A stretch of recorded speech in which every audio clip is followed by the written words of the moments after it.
Jim was despondent, to say the least. His marriage was finished, his life was finished, everything was finished. How could she do this? Why would she do this? All that was left was how to salvage his existence from the smoldering wreckage. He had left Morrison's, went back to the hotel, grabbed his stuff, but left hers. See if she can remember where she left her things. Zexy undies, cosmetics, husband. Then he left and checked out, headed for home. Home? You've got to be kidding. More like a haunted house. And he was the newest ghost. Well, this ghost was about to be haunting somewhere else. Jim pulled up in his drive and parked the Ford Explorer in the driveway, next to his F-150 4x4 pickup. He went into the house and it hit him. Silence. Like a tomb. He started to cry. He sunk down in the living room and bawled. He kept thinking of his kids. It just pulled him farther down the well of despair. For the next hour, he wallowed in self-pity. Then his mind snapped. It just broke. He went to the liquor cabinet, picked up the half-empty Chivas Regal bottle, smashed the neck off it, and sucked down a good 6 ounces worth. He shook a little and spun and threw the bottle at the fireplace, smashing their framed wedding picture over the top of the mantel. He screamed and immediately sobered. "That's enough of that," he said out loud. "I'm not going to take it any longer, not anymore." He strode to his office and booted up his computer, glancing at his watch. 10:24 p.m. Let's see how much pain I can dish out to her before I leave. Because he had decided that that was his only option. Payback would be a serving of exactly what she had done to him, their children, and their respective families. He accessed their bank, moved all their savings in different accounts for vacations, household expenses, clothing, and such to his checking account. Total, $17,638.38. Not exactly Warren Buffet, but they were middle class. He took $2,500, leaving the rest there, and moved that amount to their savings account. Then he closed the other accounts, except savings and checking accounts. Then he drew up letters, one to his mother, one to her parents, detailing the events of the night and that he was leaving. Then releases to the major news outlets and newspapers, laying out everything that had happened, dates, times, names, and locations, and what he was going to do, and why. Dishing out her treatment to him as retribution. He loaded them and put them all in files, to be sent out at his discretion. Then he wrote a letter to Emma and one to Tommy, to be opened on their 18th birthdays. He printed them out and sealed them in envelopes. He would not be the bad guy, and he would hope that Linda would fess up to the actual events leading up to the separation. But if not, then the children would eventually know why their father left. He went into the bedroom that used to be theirs and pulled a duffel bag out. No suitcase. He got underwear, socks, sneakers, hunting boots, 3 pairs of jeans, 3 flannel shirts, 6 t-shirts, and his shaving gear. Then he grabbed his fleece-lined flight jacket and his parka and threw them on the bed. He stripped, went and showered, and then dressed in clean clothes. He put on his beat-up steel-toed work boots, laced them, and stood up. Took a deep breath. It's time to leave, he thought. He grabbed his NY Giants ball cap, his coats, the duffel, and left his room for the last time. Downstairs he made coffee, and while he waited for the pot to finish, he grabbed a yellow pad and wrote, "Linda, goodbye. Eat crap and die, hopefully painfully. Guess who?" He threw it on the kitchen counter and then threw his wedding ring on top of it. Then he went into the den, opened the safe, got his .357 Colt Python, strapped the holster to his belt, slipped the revolver into it, and grabbed the 2 boxes of ammo, his passport, the extra cash he had been squirreling away for their vacation, and their marriage license. He returned to the kitchen, tore the marriage license into 4 pieces, picked up a carving knife, and laying the pieces against the wall, drove the knife through them. He went to the refrigerator, grabbed the ketchup bottle, walked back over to the wall, and proceeded to decorate the license, the knife, and the entire wall in red. By now, the coffee was done. He pulled out a travel mug, filled it, fixed it the way he liked it, stirred it, and put the top on it. He put the carafe back on the hot plate and then filled the reservoir up with water. Thank God they had one of those cheap coffee makers that wouldn't shut off. He opened the refrigerator freezer doors, jammed a chair in the front of the 2 doors, and pulled the plug out. He grabbed another knife and cut the plug off the wire. Satisfied that he had caused some grief in her life, he collected his things and made his way to the garage. He opened the garage door. Then he went to his gun safe. She would never let the gun safe in the house. Said it was gross and dangerous. Didn't fit the decor anywhere. He opened it and retrieved his Winchester pump, his Weatherby 30-06 rifle, and all his ammo. He locked up the safe. Then his sleeping bag, two-man tent, ground cloth, and fishing gear. He went to the F-150, opened the cap in the back, stowed everything in, grabbed the two 5-gallon jerry cans, and secured them to the inside of the bed and closed it up. Again, thoughts of his poor children and what would become of them surfaced in his mind. He moaned and staggered against the truck. Was it the right decision? Was there a right decision? He had no idea. No matter what he did, he was screwed. It would haunt him for almost 4 years. A living hell, a torment that would eat away at his soul for the foreseeable future. But he felt it was all he had, and it was what she had given him. He got in, tossed the house keys on the floor of the garage, and didn't even bother to lock anything or close any of the doors. With all the lights blazing, he backed out onto the street and drove away. He checked his watch, his Stour Dua Volta watch that Linda and the kids had given him for Father's Day the year before. She had shown him the ad that said, "For the man who gives everything and expects nothing." Huh, bull crap. But it was a nice watch. At least he thought it was. He also thought it was expensive. Huh, again. Turns out she had paid $79 for it on sale. That's about the sum total of his existence. Sorry. It was about 1:30 a.m. He drove to the office of L.W. Stearns, a longtime family friend who thought of Jim as a second son, and always said that he thought Jim and Linda were the real deal and were in it for the long haul. He parked on the street and sacked out, setting his cell phone alarm for 8 a.m. The melodious alarm went off 6 hours later. He stretched and yawned, then finished the remains of the lukewarm coffee and picked up his cell. He thumbed LW's number and waited. He knew it was early, but he had to keep moving, and he wanted to get this done and be gone before he was caught, if she or anyone else were even looking for him. The phone picked up. "Hello?" said the strong voice on the other end. Even at 8 in the morning, the man was calm and together. No trace of sleep or irritation. Just LW, a rock in time of crisis. Well, that's what he needed now. "LW, I need you right now. Can you come to your office? And can you get a notary here too? I'll explain everything when I see you. Then we can talk, please?"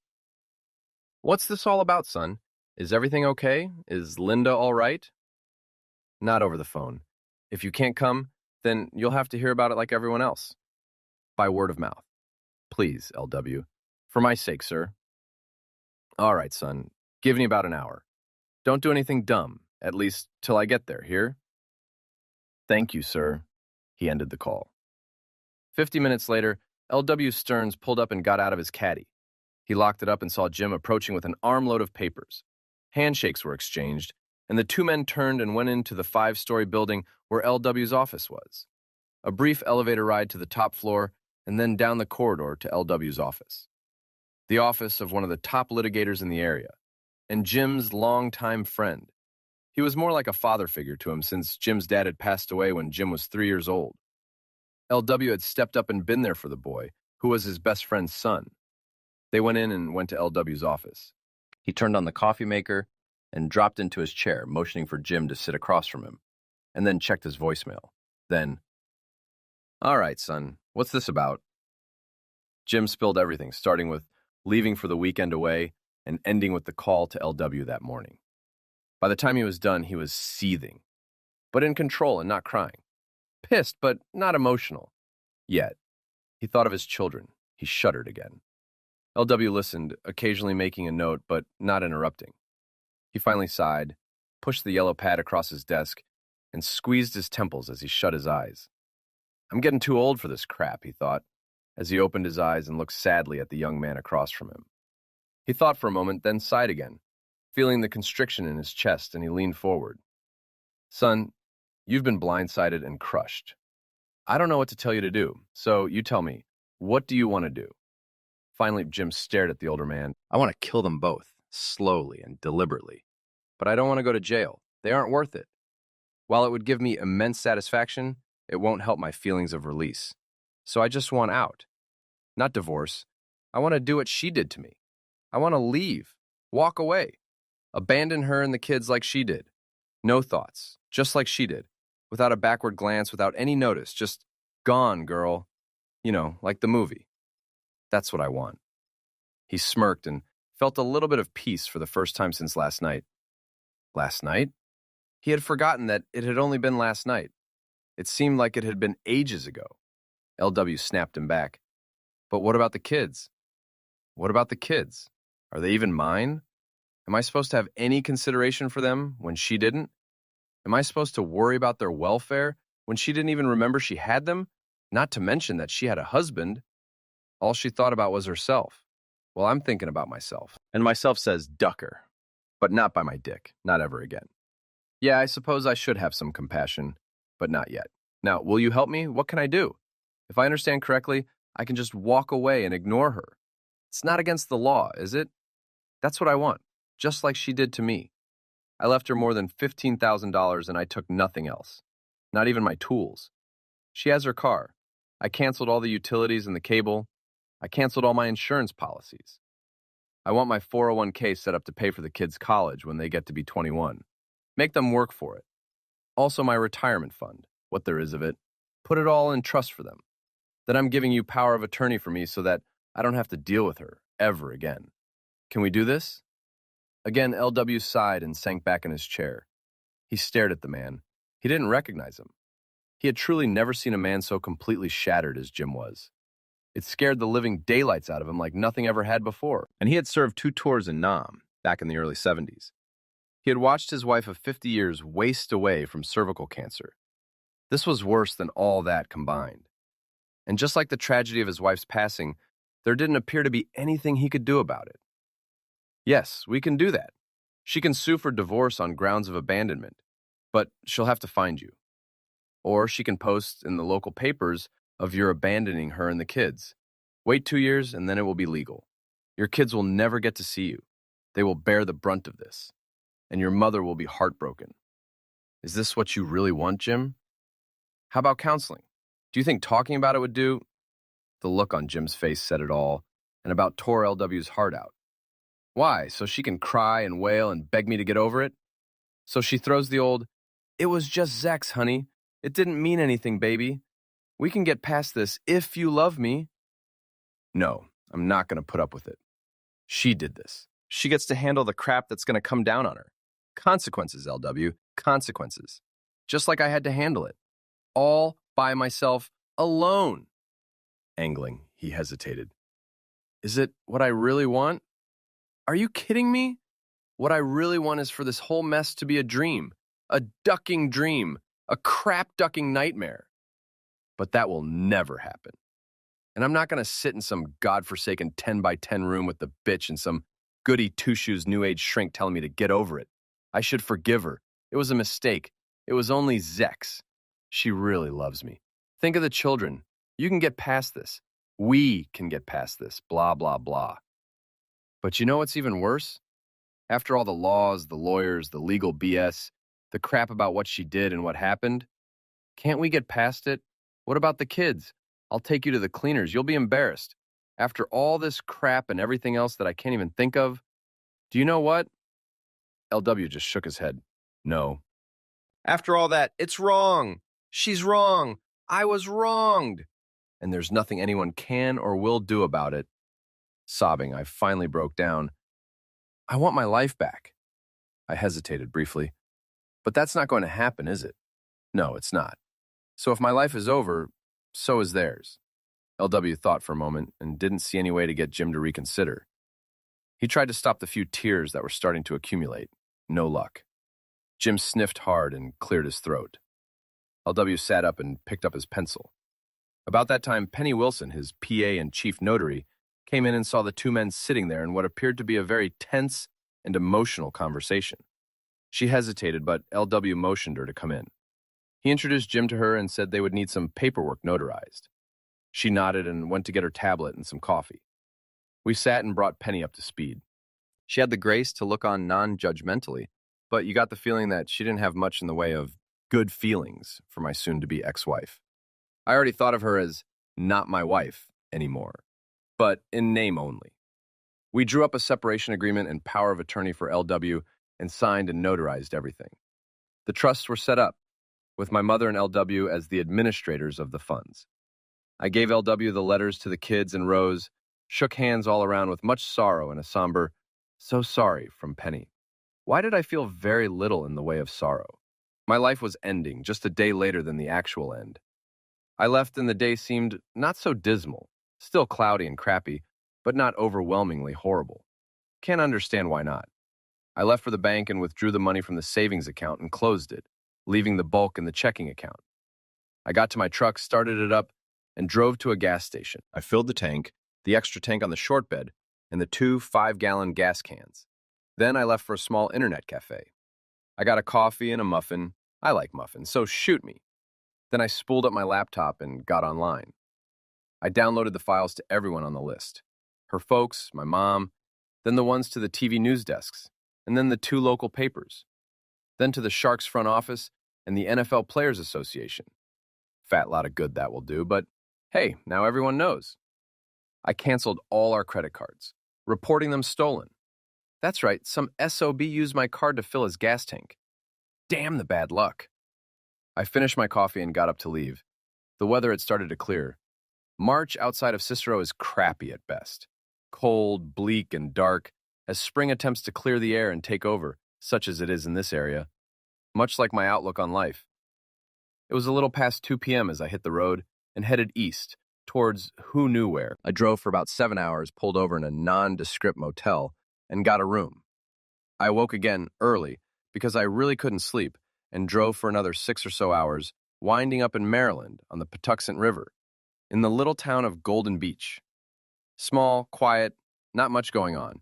Definitely looked like a summer town, but in early March, not much. I pulled up in front of a small restaurant, Sally's, and went in. I'd have to change direction very soon because I was running out of road. On the other side of the river was the western shore of the bay, then the eastern shore, followed shortly by Delaware. After that, the truck and I will have to learn how to swim. Sorry, humor. It's the Atlantic Ocean. So I grabbed my road atlas, old school, you understand, and went inside. I looked around and noticed that just before lunchtime, it wasn't too busy.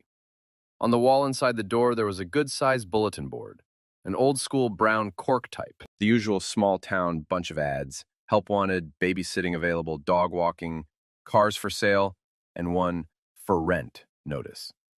For rent.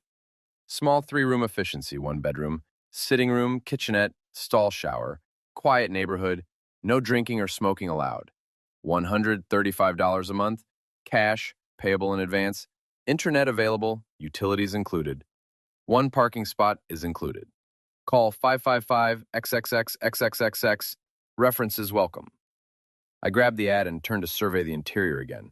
Only about 4 or so people, only one sitting down at the end of the counter. I walked over and sat down. A mature black woman in a waitress's uniform walked over and smiled at me. Her name tag said, you guessed it, Sally. Go figure. Hi, hon, what can I get for you? Freshman. What do you know about this ad? I asked. She never looked at the ad, never broke from looking at my face, never lost her smile. She was studying me, assessing what she saw. Finally, she spoke. Right to the point, huh, sugar? Are you looking for a room? Short term? How about a job? You need a job too? Yes, and yes, I guess. Still, in assess mode, she nodded, reached into her pocket, and produced a cell phone. Hitting #7, she brought it to her ear and waited. 2 rings and then, hey, I got a person of interest here you may want to talk to. Yeah, looks clean. Respectable, might be okay. All right, sweetie, see you in a bit. She disconnected and put it back in her pocket. Sometimes they're more trouble than they're worth, indicating Verizon's finest. Then she smiled at me. Hungry? It's just about right for a late lunch. Nationality? I guess, maybe a roast beef sandwich, and a salad, ranch dressing, and sweet tea, how's that? Coming up, sugar, smiling all the way. She turned and went to get my meal. I wondered how this was going to work out. Late lunch arrived and it was great. There was also a helping of sweet coleslaw, and it was a bonus. I was polishing off my second glass of sweet tea, was almost done with the sandwich and salad, and took my time with the coleslaw when the screen doors opened, and in walked my future life. The woman was Oriental, maybe 42 to 45 years old, 5 feet 2 inches tall, petite, and very athletic looking. The man looked to be about 62 to 67, but he was not old. 6 feet 3 and about 220 pounds, tapered, chiseled, rugged looking. He could be a Marine Corps recruiting poster, come to life, and focused. He was wearing aviator shades, a t-shirt that said Hideaway Marina, and jeans, and made a beeline to the counter. He ushered the woman to a seat on my left, went around and sat on my right, removed his shades, pushed his ball cap back on his head, and stared at me with his deep brown eyes. "Please, have a seat," I said, somewhat sarcastically, looking back and forth between the two people. Now, there were 6 other seats at the counter, all unoccupied, and there were 12 medium-sized tables, 2 of which were occupied, and being served by the lone waitress. Sally was in control of the counter. So it would appear that these 2 were my interviewers. I held the man's stare, but it didn't faze him in the least. Then the lady started to speak. "Well, hello there. I'm My Lowell. This is my husband, Joshua Lowell. Say hello, Joshua." He grunted and never moved his eyes. He was studying me, analyzing me, dissecting me, if you will. His wife continued to speak, so I turned my attention to her. She had extended her hand to me, so I returned the gesture. We shook, and she resumed. "So, what's your name? Where are you from? And why are you here?" Taking a deep breath, I slowly reached for my wallet, produced my driver's license, and identified myself. I gave them a brief synopsis of my story, leaving out the significant, gory details. Mrs. Lowell pressed me. "So you are married?" Hesitantly. "Yes, ma'am." "And do you have children?" I hesitated again. "Yes, ma'am." "So where are they?" I bristled. "Don't know, don't care. Look, I haven't done anything wrong or illegal, maybe morally reprehensible, but I don't care. You've got my driver's license, and I'm thinking you have friends in law enforcement who can check me out. But if that's the case, I'm leaving. I don't need this crap. I am a man of my word. Maybe not of honor anymore, but I've had enough. Too much, actually." Subjected again. "Now look, Jim, I just want to—" The voice from behind me sounded like God. "That's enough, May." I turned and looked at her husband. The face had not changed, but the eyes. The eyes. He was not looking through me anymore. He was looking at me. She stopped talking, staring at me while I could see her mind working. Then Joshua started, and I spun to pay attention to it. "The rent is $150 a month, cash, payable each month for the next month. It's clean, the last one available on our property at the marina. The rent went up because spring is coming, and soon it will be in demand. I am also a man of my word, and a man of honor. If I say it's $150 a month, it is. From now till we part ways. If you're interested, follow us to the house, check it out, and we'll shake on it." My turn now. My eyebrows shot up. "Shake on it?" I spit out. "Like I said, a man of my word," he said. I thought for a moment, then nodded my head slightly. "Okay, let's go." I motioned for the check, and Sally laid a piece of paper on the counter. I was a little stunned. $5.12. You know, tax, she smiled. "That's all?" I asked. Her smile was now a flat grin. "Yeah, that's all." I stared back at her, pulled my wallet back out, and threw down a 10 and a single. $11. She grinned a mile wide. "Big tipper." "Thank you." She nodded to the Lowells and picked up the money. We left, with Joshua nodding a sedate greeting to 2 sheriff's deputies who had come in for coffee, and cops, right? And walked to my truck. Joshua nodded to a jet-black 4-door Rubicon Sahara model, complete with oversized tires and a winch. "Follow us," he said, as he walked around to the passenger side door, opened it, and assisted Mai up onto the kickstep and into the truck. He shut the door, but not before saying something to his wife, his mouth breaking into a small smile and leaning in for a kiss. First time I'd seen him smile, I thought. His expression changed back to doom and gloom as he came around to the driver's side, all the while staring at me. He climbed in, started up, and left.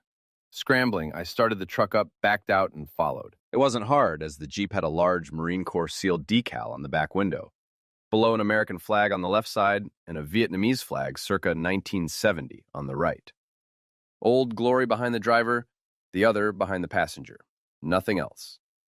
He drove for about 12 minutes, following the Jeep down towards the river, and turned right into a small, secluded driveway that led to an enclave of 10 bungalows, up on stilts. 5 on each side of the 2-lane paved road that ended at the parking lot of the marina, the Hideaway Marina. Approximately 3 dozen slips, a long concrete dock sporting 4 gas pumps with a floating extension, a long one-story building with a veranda overlooking the river, and down to the right were sheds and a slipway with access to the water. They drove to the last unit on the right, a blue cottage with white shutters, up on stilts. It was behind the last of the work sheds, and a little closer to the river. They stopped and I pulled up into the marked parking spot. I got out and walked over to the older couple who stood watching me approach. I, however, was concentrating on the cottage. 8 feet off the ground, there was a stairway up to a small porch. Also, a ramp went along the back, rising about 4 feet, and dog-legging back to rise to the porch. The Lowells went to the stairs and climbed to the porch, but I went to the ramp. Well-constructed, set in concrete, with anti-slip treads on the deck. I climbed up and met them at the top. They opened the door and motioned me in. The interior was a small entryway opening to a kitchen area on one side and a small bathroom with a glass-enclosed shower across the hall. It ended into a bedroom on the left, facing the river and the buildings, and a living area on the right, facing the far-off rolling hills and the low forest. The outside windows were all jalousie type, fronting onto a porch that ran around the outside. The bedroom and living room each had a ceiling fan, and there was a small, freestanding wood-burning fireplace in the living room. No other heating or cooling units were in place. The ceiling was low, and everything seemed to be well insulated. Cozy, nice, like a cute little romantic getaway location. Maybe 1,200 square feet total. Don't go there, bud. Not anymore. Jim shuddered and turned to the Lowells. I'll take it. Not so fast. How are you getting thin? Not yet, sir. You offering? Joshua studied some more. Then he looked at Mai, then back to Jim. Maybe. What can you do? Licensee aircraft mechanic. Also, I'm a pretty decent carpenter and I can drive a forklift. Franklin raised his estimate of the young man about 1.5 notches. Okay, how about minimum wage, cash, under the table? Working for Hideaway Marina. We have a couple of uniform t-shirts. Wear them with jeans. Also, there are a few local churches and charities that occasionally could use some help. You liaise with them on an individual basis, in cash. Don't take advantage of them. We'll hear about it if you do, and you'll be out on your ear. Copy? Jim grinned. Loud and clear, boss. Joshua nodded and said, Tomorrow morning, bright and early, 0600. In the restaurant, the long building. Get there about a half hour early and you can buy some breakfast. We'll see what you can do. He extended his hand. Deal? Deal, said Jim, and took the man's hand. Thus began their odyssey. Over time, he heard their story, and they eventually got his. Joshua had been recon Marines in Vietnam, where he had rescued Mai and her family. They eventually were moved to the Philippines, then through Catholic Charities to the United States. Throughout it all, Corporal Joshua Lowell, who was smitten by the young lady, kept tabs on her. He rotated stateside and tracked her down in Oceanside, California. There he dated and proposed to her. He converted to Catholicism, much to her family's approval, but not so much his. Then, after marriage and a short honeymoon, the new staff sergeant and his wife flew to Paris Island, much against her family's wishes, where he assumed his position as DI. He had 2 overseas deployments, one in Desert Storm, and the other he can't talk about. He rose to the rank of gunnery sergeant and retired with all kinds of decorations and citations. Along the way, they had 4 children, 3 boys and 1 girl. All 4 joined the military at some point, 3 to the Marines and 1, the black sheep, to the Air Force Academy. Number 3 son. The daughter was also a Marine, graduating from Annapolis, and went into the JAG Corps. It turns out Mom and Dad are much better looking than they appeared. Joshua is 66 and Mai is actually 63, but a very good-looking 63. And they are as happy as is possible for 2 people, as disparate as can be. The same cannot be said for Jim. It's been a little more than 2 years. Things have changed, some for the better, some not so much. I have come to accept some things. Doesn't mean I like them, but I accept them. I am still morose and keep thinking about my kids. This brings up feelings of despair, and I have to work to control them. Then thoughts of Linda and what she did. This elicits hatred. Sometimes I work to control those feelings. Other times, I use them to focus my energies on a problem at work. This works well, too. I am included more and more in the lives of the Lowell family. Their oldest son, Career Marine Master Sergeant Joshua Lowell II, single, stationed down at Norfolk Naval Base. would drive up and visit occasionally. Number 2 son, Michael, was a retired Marine, married, with 2 kids, lived in Mechanicsville, and worked as a deputy sheriff in Golden Beach. Number 3 son was a retired Air Force pilot who flew helicopters for the State Forestry Department, also single. Then there was my Angelina, Marine, of course, who had gone to the Naval Academy, then into the Marine Corps JAG office. 7 years later, she was discharged, a lieutenant, had her own law office, and was starting to get serious with a young pediatric doctor from Baltimore. I got on with things. I toughened physically and mentally. The weather was much nicer than Northern Illinois, and I learned to like it. I became more proficient with my carpentry skills, and being mechanically inclined and a licensed airframe and power plant mechanic, I was soon well-liked around town, and with my new boss. Eventually, they put me on the books, and I got raises and forgot about everything. Well, mostly. I also started a small business, hiring 2 young guys, one an ex-con, and the other a recently discharged vet. We were doing some remodels and home improvement/additions, and starting to make a name for ourselves locally. The younger 3 siblings spent quite a bit of time around the Lowell homestead, but all 4 had met me, and I gradually became accepted. It's been 2.5 years since I showed up, and I had settled in quite nicely. I impressed Joshua with my abilities and my work ethic. I was now making almost $20 an hour, now on the payroll, and was a valued employee, and a semi-official member of the family. But it was the bearing of my soul and my story to my benefactors that seemed to help my case. Mai was thunderstruck by what she learned. How could a woman do such a thing? What is wrong with her? And she has children. Oh, I'm sorry, Jim, I forgot. But that means you have children too. Do I? I have 2 human beings I care about, whom I have raised and cared about and have loved for their entire lives. But children? I'm not sure they're my biological issues. That would mean I have to believe the lying bitch. So you tell me. Sorry, Mai, I'm not over it yet. All the time Joshua was studying me, he never said much, but he sure did observe a lot. Till now. Young man, you're broken. I pass no judgment on your course of action because, well, quite frankly, you're ducked any way you go. Joshua! Windshield. Yes, dear, I apologize. The point is, you took a course of action and ran with it. There did not seem to be another avenue open to you. I don't begrudge you your choice. But you are broken. I know I said that already, but you're not doing anything to fix yourself. Whoa! I had been accepted into their family in the 3 years that I had lived here. They all had opinions about my course of action, but they understood why I had done what I did. But they were right.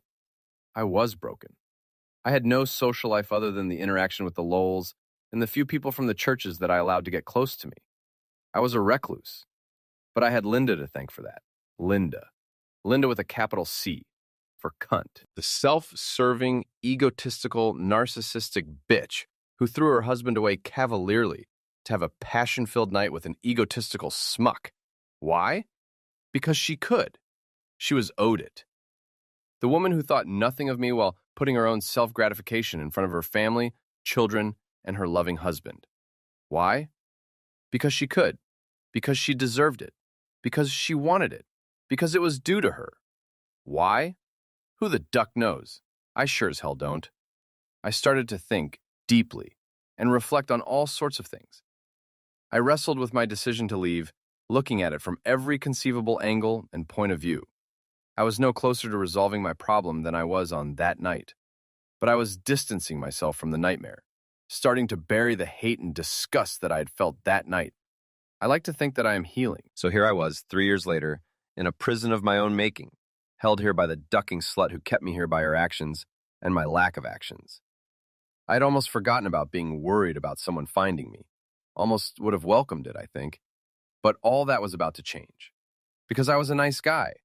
I was in town on a Sunday morning just after church, coming out of the small grocery store. It was a little more than 2 years in. I didn't carry the python any longer because I never bothered to get a carry permit. But the weapon was, along with the 2 long guns, registered in Maryland. I did purchase a standard police ASP, a collapsible whip-light club. I carried it when I was out and about for security and protection. Anyway, I was walking to the truck and I stumbled upon 2 individuals who appeared to be trying to take the keys, purse, and any other valuables from a young lady trying to get into her late-model Toyota Supra. She was screaming and resisting, but because of the area and time of day, not getting any attention. Enter Jim, sticking his nose in. I put the 2 bags of food on the hood of my truck, sprinted across the parking lot to the scene of the attack, pulled the ass spout, and flicked it open. As I reached them, I yelled, getting their attention. They spun around, and that's when I saw the gun. But I was committed. I brought the flail down on the prick's wrist as he raised the weapon, and was rewarded with a sickening snap as his wrist bones broke. I powered through him into the other punk and drove him onto the hood of the Supra, with his wounded buddy landing on top of him. The subsequent whoosh of expelled air left the 2 of them out of breath, but the screaming moans of the first one, coupled with the groans from the second one's fractured ribs as they slipped to the ground, were more than enough satisfaction for me. Breathing heavily as the adrenaline seeped away, I turned to come face to face with the diminutive female. She was short, about 5'3", but slim. Cute, but not drop-dead gorgeous like Linda was. Perky little boobs, but nice, slim legs and a killer ass. Long brown hair tied up in a ponytail.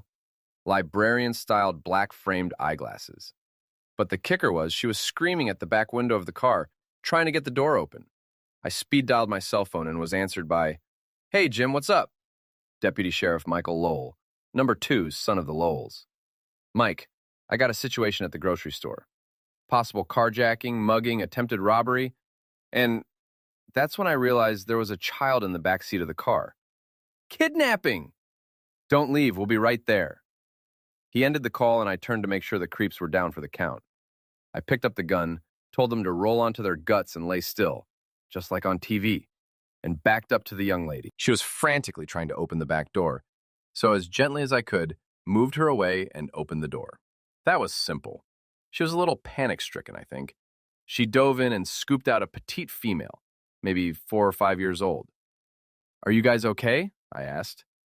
She was crying, but gradually coming under control. She slowly dried her eyes, sniffled, and looked at me. She smiled and said, "Thank you. Thank you so much. They wanted to take my car and my child." "Yeah, not gonna happen," I said with a grin. She smiled more, sniffled again, and said, "Are you a cop?" Yeah, for some reason or other, I found my long-lost sense of humor. I grinned. Actually, I laughed, a little. I hadn't done that in a long time. "No," I said, "but I play one on television," with my expression breaking into a raucous grin. She, on the other hand, looked at me like maybe she should have taken her chances with the creeps. Just about then, lights and sirens, and up rolled Mike and 2 additional black and whites. He bailed out with his partner and rushed across, guns drawn. I held up my hands, holding the pistol by the barrel. Mike took the weapon and placed it in an evidence bag. "What happened, Jim?" I gave him the short version, then embarrassingly apologized to the young woman and Mike for my lame attempt at humor. That's when my world flipped. Again. I had introduced myself. "I'm sorry for my flippant remark. I was trying to be cute. My name is Jim Carlisle. I hope I didn't offend or scare you. Are you and the baby okay?" She looked at me and was trying to decide if I was honest or not. There were 4 cops here, and an ambulance had just rolled up. The 2 suspects were in cuffs and were being attended to, and an EMT was fusing over her and the little girl. Finally, the EMT said they were just shaken up, but to monitor their conditions. The lady looked back and forth between me and Mike. Finally, she looked at Mike and said, "You know this guy, Mike?" He grinned. "Yeah, I know him. He works for my dad and lives in the compound by the marina. He's a good guy." She turned to me and said, "Thank you, again. My name is Lindell, Emma Lindell." What the duck? I stared at the woman, but all I could see was my sweet daughter's face. Could anything more weird happen? Hold that thought. Mike couldn't help but notice my shock, but didn't catch the name Simile yet.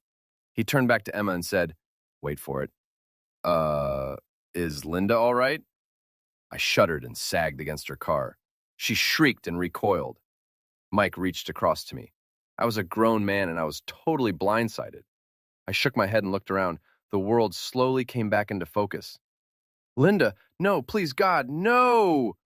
That's when Mike snapped at what had happened. He shook me and slapped my face. Snap out of it, Jim. It's not your girls. Then he realized that Emma had no clue what was going on. He turned to her while supporting me and quickly apologized. Jim has had a very bad experience in his past. His former wife was named Linda, and his young daughter was Emma. But that's all I feel comfortable telling you. He's a good man. I trust him with my family's lives and would stand by him no matter what. Wow, I didn't know I was held in such high esteem. I thought they just tolerated me. I straightened up and felt better, but really embarrassed. Stuttering and mumbling profusely, I started to apologize. I was having trouble speaking, I guess, and making a bigger fool of myself while trying to get the hell out of there. Emma stopped me. Jim, Mr. Carlisle! It's okay, really. It is. Just take a deep breath and relax. Pemmi started to calm down, and Mike moved away from me. One of the other deputies came over and said he needed to get our statements and our personal info. So we took care of everything, while little Linda watched me like I had two heads, and probably neither one was human. Finally, Emma turned to me and asked if I would like to get some lunch. Have you ever eaten at Sally's? She suggested. Mike was watching for my reaction, and when I blushed and said Sally's was one of my favorite places, he started grinning from ear to ear. I looked at him, scowled, and he started to chuckle. Go get some dinner, Jim, and take your time. See you guys later. He left, smiling slightly. Now, what was that all about? I turned back to Emma and saw she was studying me. She cocked her head and said, Well, what do you say? I'm a little hungry. My daughter is probably starving. And seeming as how you're male, you're probably hungry too. Come on, it's on me. It's the least I can do to thank you. 3 years. Not since that night. I mean, I actually felt like a human being again. I was a little stunned at being like this so suddenly, but I figured, what the hell? I had been down so long that this feeling was totally foreign to me. So we went to get something to eat. We walked about 300 yards to Sally's, the town not being that big, after I put my groceries in the bed of my truck and locked the cap. We got to Sally's and went in. It was cool inside, but I was starting to sweat. Wonder why? Sally saw us enter and waved, then motioned to an empty table. We were soon approached by the wonderful owner, who normally policed the counter and left the tables to her girls to service. But we were an exception. Sally was grinning from ear to ear. So are you two going to ask for our heroes discount? I was perplexed, but Emma was snickering. Good news travels fast, huh, Sally? She said. Still grinning, Sally picked up the commentary. Mike's on the radio talking about the bust. Seems like Mr. Nice Guy here is already well known. Good work, Jim. I knew you were a good guy when I first laid eyes on you, Sugar. She was having way too much fun at my expense. It seems like the small-town ambiance extends to more than just atmosphere. I guess no good deed goes unpunished. This was reinforced by two older gents who came in, and seeing us sitting there, came over to the table. How do, Sal? Is the pie fresh? Said the first.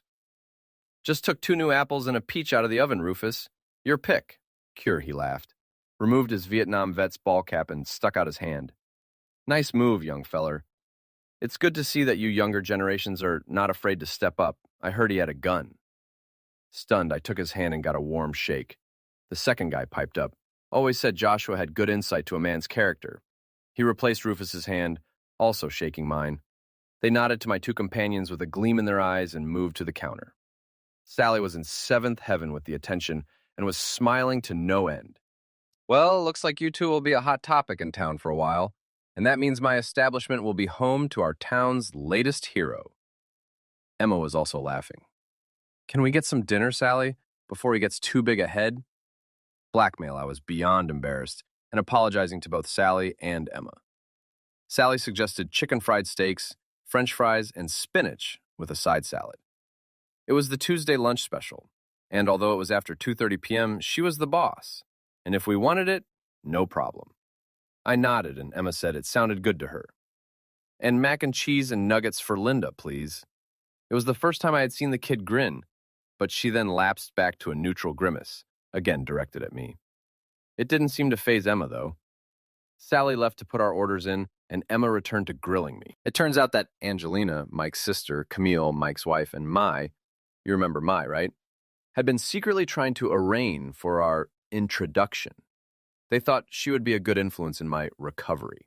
To Emma's credit, she was only concerned about her child and wasn't interested in any romantic entanglements. Fate stepped in, and here we were. So, Mr. Hero, she smirked, I know a little bit about you, but you know next to nothing about me. So let's start with me. I am 29 years old. I have been divorced for 3 years, but it was kind of academic, as my abusive son of a bitch husband was doing time in the state penitentiary for drug possession. He died in the exercise yard last year. I was one of Mike's sister's first cases after she set up her private practice. She was speaking quieter when she spoke about her ex-husband. I assume because her daughter was sitting right there. I am a CPA with a license in estate planning and investment certification. I have a company, actually, just my best friend and me and a secretary/notary.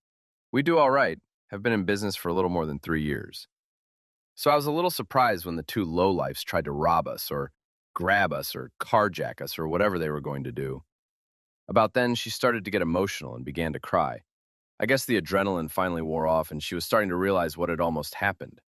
I got up and went around to her seat, squatted down and wrapped her in my arms. Felt good. She was sobbing and wailing and little Linda started to cry also. So I reached out and corralled her into the embrace with us. We knelt there for a moment and the feeling washed over me. For the first time in more than 3 years, I felt normal, good, whole again. It scared me only because I never thought I would feel this way again. I looked at the cute woman in my arms and the little imp sniveling in our embrace. I didn't want it to end. That's when I looked up into the face of Sally. The very concerned black woman had a flat grimace on her face, the first time I had not seen a smile on her face in 3 years. She placed the iced tea and apple juice on the table as I started to splutter in explanation when Emma interrupted with a tearful, sniveling gasp about how it was an emotional outburst from the imbroglio that had occurred this afternoon. Sally softened as I rose and returned to my chair, but I pulled it a little closer to the two ladies sitting with me. Her smile had returned, and as she left, she winked at me. I straightened my shirt and grabbed my iced tea, took a long pull, and then raised my eyes to Emma's. Okay, my turn. First, I apologized for my sudden snapback at the scene of the altercation. I explained that when she introduced herself and her daughter, I was taken by surprise at their names and the fact they were the same as my wife's and daughter's, except reversed. It caught me by surprise, and I wasn't ready for it. Again, I apologize, I told her. I proceeded to lay out my rather sordid, emotional tale, glossing over the more crude aspects, but making it clear what had happened. I did not hide anything, but I was not lurid in my story. She understood that Linda had cheated, dumped me, and ignored me in the worst way possible. I told her I was not proud of what I did, but that I didn't see any way around the ensuing catastrophe. Could I have handled it differently? Hell yeah. I'd been over this countless times over the last 3 years. Would it have been any different? For whom? I gave her back exactly what she gave me. As I laid it out to her, it was like a fog evaporated from my mind. A burden lifted, if you will. I know it sounds trite, but that's what it felt like, just like you read about. This woman was a totally neutral object who had no dog in the fight, so to speak. At least, I didn't think she did. But as I told my tale of grief, Emma's eyes widened and then hardened. She took it in and her mind was working. I would come to understand that that was what she did in her professional career and her personal life. Her personal life revolved around her daughter and everything in it, and to a great extent, her professional life concerned her Linda. As we moved forward, I became enmeshed in this, but that was down the road. She listened in rapt attention as I told her what I had done and how devastated I was by what had happened. How I signed everything away, taken less than half our funds. No, I never mentioned the miscellaneous cash I had taken. It was mine. Nah. How I had signed over all my extra amounts of money to my children's college futures. How I had just left her like she had left me. I know I was repeating myself, and could tell she was getting a little concerned that I was starting to lose it. I stopped and looked her in the eye. I thought I could see something, a soft caring there. I snuck a quick peek at Linda and was stunned with a pronouncement. She stared straight at me and said, "I'm not a bad Linda like she is." The child's innocent look and calm demeanor, along with the stare she leveled at me and held whilst sipping her apple juice, was mind-blowing. I thought of Emma, my Emma, and what she would say or do in this situation. I snapped back to staring at her mother and managed to catch a grin before she covered her expression up. "Mr. Carlyle, I apologize for the things I was thinking. I didn't realize how hurt you had been. But you need to fix yourself. You need to repair yourself. And only you can do this. Trust me, I know. As they say, been there, done that. So I think maybe we can see each other again sometime. Dinner arrived and we tore into it, talking a little about life here in Golden Beach. She had lived here since she moved out of her apartment after her husband was arrested, a little more than 4 years. Little Linda was just over 5 years old. We finished our dinner and she drained her iced tea, looked at me and said, "Well, I look forward to seeing you around, Mr. Carlisle. Again, thank you from the bottom of my soul." She was collecting her belongings, cell phone, purse, car keys. Why do women spread their things out when they sit down to eat or talk? Don't know. Oh well. She rose and motioned for Linda to come. She extended her hand to me to shake, but the touch was a little more than a handshake, and it lasted a tad longer than was necessary. She smiled and they were out the door. I stood there, then sat back down, realizing she had stuck me with the check. The stinker. I smiled. Sally walked up and handed me the bill. She was grinning and said, "Don't screw this up, Sugar. She is the real deal, and she's worth the wait." So I paid and left to go home feeling, I don't know what, except that I felt better than I had in a long time. But I got the distinct impression I had been set up. The weeks rolled along, morphing into months, and I ran into Emma several times, even managing to take her and Linda out for ice cream once or twice. I was becoming human. The following morning, I showed up for breakfast as usual at the Marina restaurant, and then we put 2 small cabin cruisers in the water and serviced them for their owners, who would be there the following Friday evening. The week progressed, and on Thursday I was informed that there was a barbecue at the Lowell homestead tomorrow. My attendance was requested. I guess I'm having barbecue on Friday. Good thing it wasn't Lent. So I figured I would sleep in on Saturday after pigging out on Friday. Sounds good, don't you think? I was up and moving Friday and showed up for breakfast. I was totally oblivious to everything going out around me, but matters were coming to a head, and my decision was being helped along without my knowledge. The 2 families showed up for their boats, and I took over showing them what we had done, explained what they should pay attention to, our hours of operation, especially the fuel dock, and such all. They were weekenders and regulars, but not natives. As I got everything squared away and took care of a couple of mechanical projects I had running, it came on 4 and I punched out. I'm on the clock now. Cleaned up and went home to change my clothes. Clean t-shirt and clean jeans. After all, it was a barbecue and I was semi-family, and I was on my way. I arrived at the Lowell home, a sprawling ranch-style log home, about 5,000 square feet. It had a wraparound porch, a patio out back, and a hot tub adjacent to the pool. The pit fire and the barbecue were already smoking, and there was a small crowd. I was greeted by Mai, and after a quick hug and a kiss on the cheek, was thrown into the melee. Typical family gathering, with kids and spouses mingling, but I was almost immediately singled out by Mai Angelina, their daughter, their youngest child. She was a very prominent area lawyer, and she had been a Marine. She was very close with a young doctor, and everyone hoped it was serious. We'll see. But here she was, alone and focused on me. "Jim, how are you doing? I have only met you 2 or 3 times over the past 3 years, but what I have seen is a very positive impression. And what I have learned is equally good.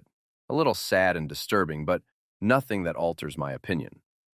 And a certain individual has expressed a very serious interest in you. Can we talk?" Okay, I got nothing. I have just been blindsided by a young woman whom I knew casually, but had only good thoughts about. And what the hell was the other thing she said? Things she learned? When? How? Why? And the certain individual. Who and what was she talking about? Can we talk? Hell yeah, and we will. Yes, please, right away if you don't mind. I have more questions than answers. Can we? She was smiling and took my arm. We were joined by Mike and his wife Camille. They were grinning, probably at my obvious consternation and unrest. They guided me to a small table under a massive shade tree. We sat and I got hugs and handshakes, along with buds for me and Mike and white wine for the ladies. Why do women always opt for wine? Mike grinned at me. Budweiser. I think you're going to need it, but not too much, okay? I took a big gulp and Mai Angelina started. All right, let me get some things out there. I was assigned a mission about 1.5 years ago. Well, she is a Marine. I was pretty sure I knew who was responsible. I turned, searching for Joshua. There he was, socializing with a few people. Emma? and he cast a sideways, non-committal look in my direction. Stony, no admission, and right back to his conversation. Newark. Yeah, I knew. Wildfire, pay attention, troop. Now then. She was really enjoying this. Well, she is a Marine. As I said, I was tasked to get the skinny on your status. I have been in touch on your behalf with your attorney, L.W. Stearns. Now, don't get your skivvies in a knot. No one knows where you are or anything about you. But suffice it to say that we know quite a bit more about things than we did before. L.W. is sharp. He divulged nothing that you had not told us and confirmed everything you had. Then he asked what was on my mind. He never asked where you were, how you were, if you had thought about coming back, or anything. So I asked him what the status was back in Cicero, Illinois. This is what I learned. I am the only one who knows any of this. Even my parents don't have a clue. Yet. Just then, Robert, her young male friend, walked up and looked at her with a grin. He kissed the top of her head. Everything all right, honey? Yes, but I'm just starting my briefing. You can come back again in a while, honey, please, she said, smiling back at him. He returned the smile and cheerfully said, Okay, let me know, and left to rejoin the small party. My Angelina looked after him and shook her head. I want so much to let him in on everything, but he's not family, not yet. Soon, maybe. She shook her head again and turned back to me. Now, like I said, I am the only one who has the skinny, shall we say. I will lay it all out, to everyone here, if you are okay with that, because we are all family. And like it or not, you are too. So are you ready? My insides were fighting to get out, and I was having trouble taking a deep breath. Mike stood and told me to take a drink as he finished his beer and went to get another. He returned with 2 buds and a bottle of iced tea. I think you've had enough alcohol, but you're going to have to stay hydrated for this. And I haven't even heard the story yet. He smirked a little and sat down. I turned to Angie, as she was known in the family. I need to know. I mean, how bad can it be? I'm not in jail yet, so let's have it. She continued to grin that grin. Yeah, she was really enjoying this. Well, it would appear after she returned home, she had a plan to get over your hissy fit and allow you to reclaim her. She was delusional. Then she entered the house. She freaked out and melted down. She thought you had killed yourself or been killed. She dialed 911 and spilled a somewhat coherent story about what had happened and what she had found. She kept screaming, "The smell, the smell." They said a unit was on the way to exit the house and stay on the line. But she had already hung up and called her parents. The police arrived, talked to her, and called for backup. She kept screaming about all the blood and the smell. They sat her down in a squad car, and then, when a second unit and a shift sergeant arrived, an officer stayed with her waiting for an ambulance, and the other 3 officers went inside. It only took about 20 minutes to clear the house, and they were back outside, stripping off their latex clothes while one of them closed the door and blocked it with police line tape. The sergeant and the other officer walked up to her and said one word. I have it on good authority that they were sporting disgusted looks on their faces and were a tad pissed off. By now she was on a roll and could barely contain herself. She laughed and sat up straight. Jim knew what was coming and grinned. Ketchup! The cops were puzzled and a little pissed. They wanted to know what was going on. About this time, her folks rolled up, and the circus really started to roll. The emails and things you had prepared had hit all over, and they were busy fielding phone calls from friends, family, and work associates. You created quite a fiasco. It was so bad she couldn't have spun it if she had wanted to. That's when the news trucks started to arrive. Angie grinned as she looked at me. Nice work, Jim. Mike and Camille looked at me like they were seeing me for the first time. Camille's mouth was hanging open, and all Mike could manage was, wow. Angie cleared her throat and resumed. So after the cops read her the riot act about false police reports and wasting their time, they left. Not so much the newsies. Mom and Dad bundled her into the house and immediately opened all the windows to air the place out. Then they blew up at the mess someone had created. They finally got the whole story out of her. Suffice it to say, her mother was mortified, and her father was pissed at both of you. Her for her slutty actions, you for running away. The feeding frenzy in the social media circles, being lambasted in the press and with family and friends. But it had just started. LW got a call and, as per the plan, had no idea where you were. Things just kept getting worse and worse. Her father finally had pretty much had it with her, and when they couldn't find you, told her to file for divorce. She was devastated.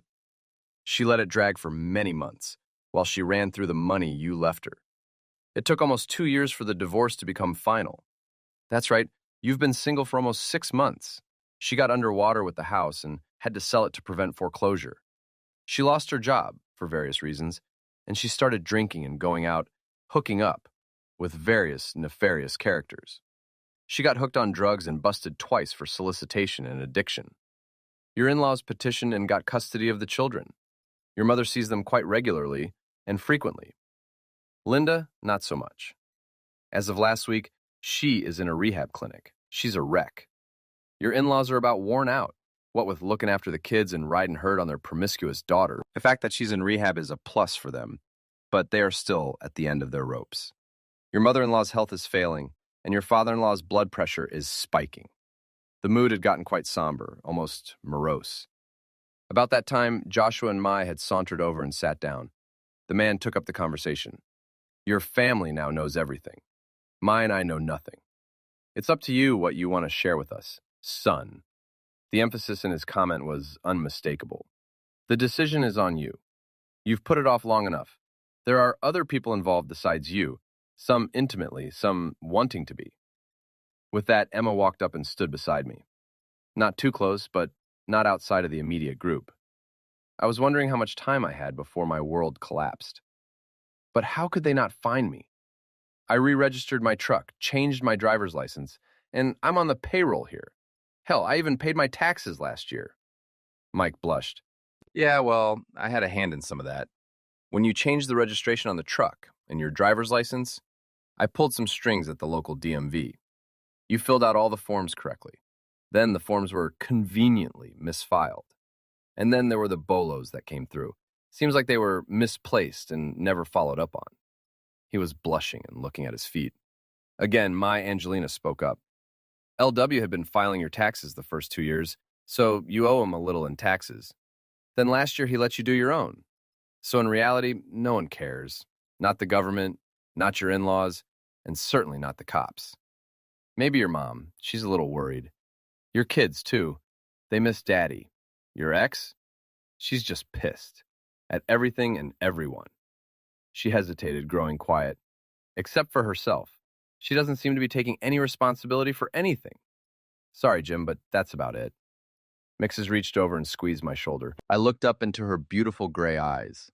I smiled at her. I shuddered and started to shake. Not for the obvious reasons, but because I was a free man, and there were so many people concerned about me, pushing me to get everything made right. I rose. I think I need a little space to think things over. No more running, son.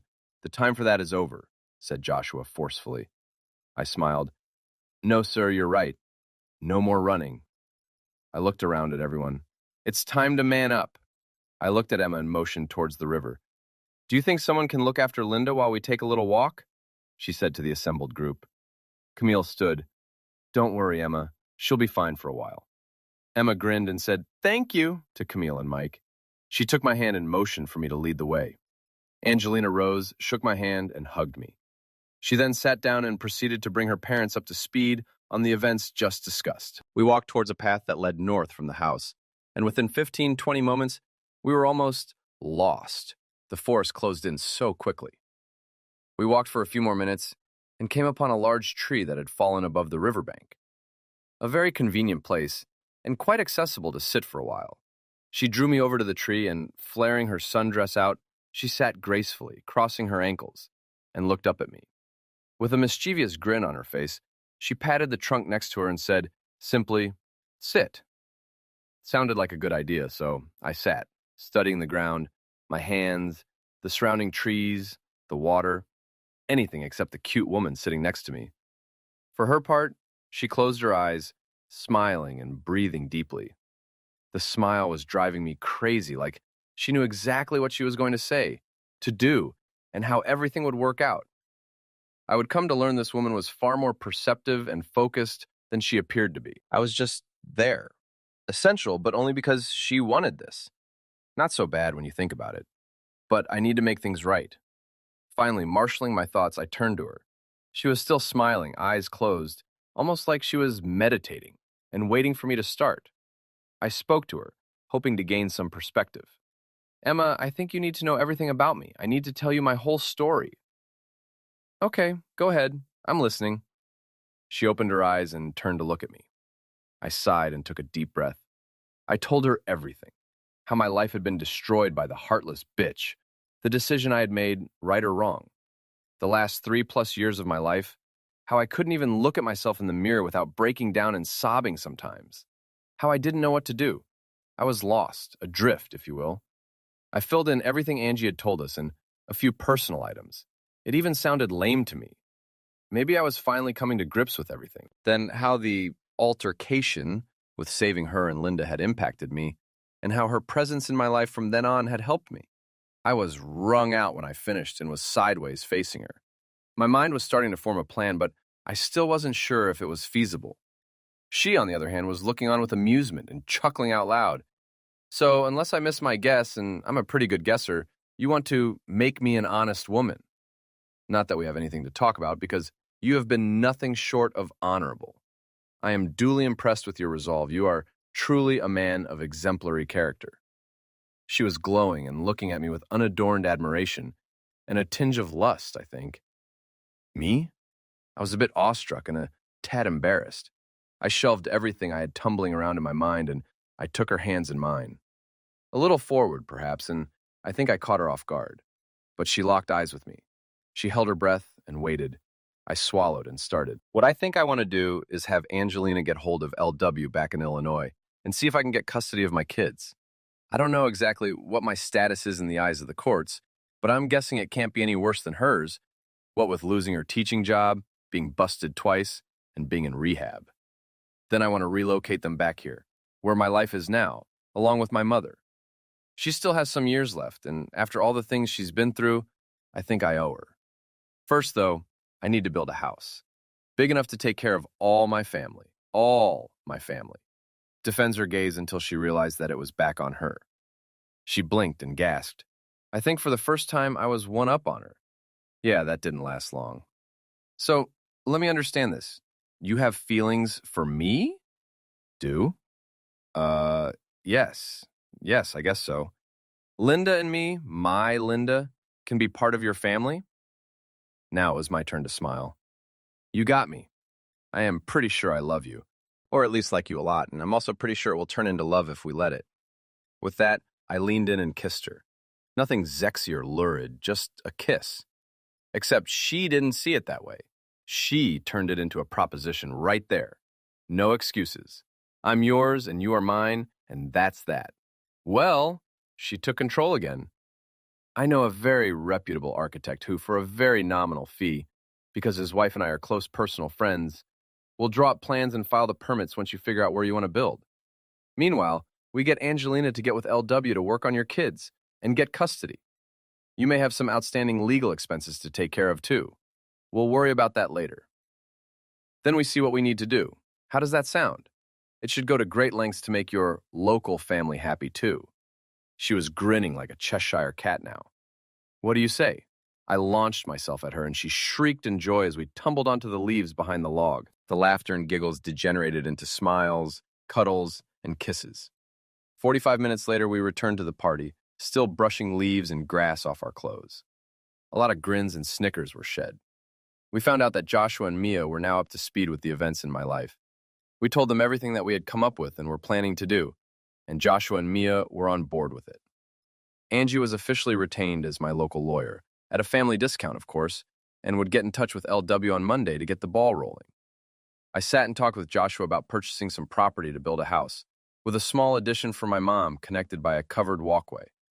6 feet up with its own stairway and ramp. The house itself would be 2,500 square feet and 5 bedrooms. I was planning for the future. I also made a pitch to Joshua and Mia to rent the place I was living in for Linda's parents. It was the least I could do if they wanted to live here with their grandchildren. I had always liked them, but I wasn't too sure how they felt about me right now or when I went after their grandchildren. We'll see. Emma and I sat down with the architect, and I told him what we wanted. Yeah, I had some help. He suggested some things, brought up a few ideas on his laptop, and gave me a ballpark figure. I was very appreciative of the price. This was a hell of a lot better than I thought it would be. I would get with the bank for a construction loan on Monday. Angie got with LW and one of his associates to discuss what I had outlined. He felt I would have to come back to prosecute my case. Since I started working for the marina, I have not taken any time off or any vacation. So I had almost 4 weeks worth of time off to use. Joshua said when I wanted to go to take care of business, I could use whatever I needed. My job would be waiting when I got home. Family was all he said. Meanwhile, Angie had come up with a unique slant to my appeal, and she and LW were burning the Skype and emails with conversations. Emma and I were proceeding with our relationship, but because of what's-her-name, I wanted to be sure, really sure. Young Linda, on the other hand, had stepped up her game to win me over.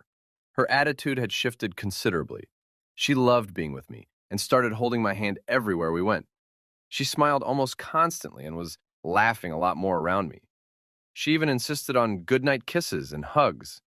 Her mother and I were ecstatic, and we were kissing and hugging more, but still no intimacy. I still felt broken, but Emma was patient and trying her best. Then Linda helped it along. When are you going to ask my mom to marry you? Because I'm getting old, and I really need a daddy. And you are a pretty good fit, don't you think? And this kid is only 5. My court case was proving to be not as tough as I was sure it would be. I really hadn't done anything illegal, maybe reprehensible, but nothing the state could complain about. Well, not too much. Her parents were on board with my plans, and to sweeten the deal, I told them about moving to be with us. Well, LW and Angie told them. They told them I thought they wouldn't want to talk to me. Their Linda must have really screwed the pooch on their end, as they were broken up and couldn't wait to talk to me and apologize. Like I said, moving along. 3 years. My end was going well. I had started a small company doing odd jobs and home improvements, and I now was running 2 3-man crews after work and on weekends, and feeling a lot better about myself. And my home became a cause celeb. It became like a barn raising. The pilings were sunk in a little less than 1 weekend, and after 4 weeks, the flooring, ramp, and staircase were erected. The rest went quickly, and within 2 months, the tin-roofed structure was done. I moved in, and Emma, Linda, Mai, Angelina, and Camille, with a big hand from Sally, took over the decorating. I got notice of the trial date in family court. Linda had gotten out of rehab and was fighting everything. LW had instituted procedures to sell the house before it got foreclosed on. So I packed up my truck, kissed my best girl goodbye, hugged the rest of my favorite females, and left for Cicero. Angie said she would fly out soon to be there for the trial. It was a strange feeling to return home after now almost 4 years away. My neighborhood hadn't changed much, but my house was a little under the weather. It didn't look like the grass had been cut in quite a while, and the walkways were badly in need of edging. The one garage door was bashed in, the other one was spray painted. The word whore was very noticeable. It appeared to have been renewed a couple of times, and at least one of the downstairs windows was busted and patched with plywood. But I just slowly drove past on my way to my mom's apartment. I was more interested in seeing her and apologizing for the grief I had caused. I shouldn't have worried. Mom met me at the door as I carried my duffel up to the doorway. She plastered me and hugged me, kissing my cheek, my neck, my arms, and any exposed skin she could find. So I guess I was pretty much forgiven. But her copious tears made me feel bad, and I wound up apologizing anyway. Her smile made it all better, and she dragged me inside and took my things to the spare bedroom, then returned with coffee. She told me LW would be here in a little while and we could all talk. Right now, she just wanted to look at me and hug me. Moms, go figure.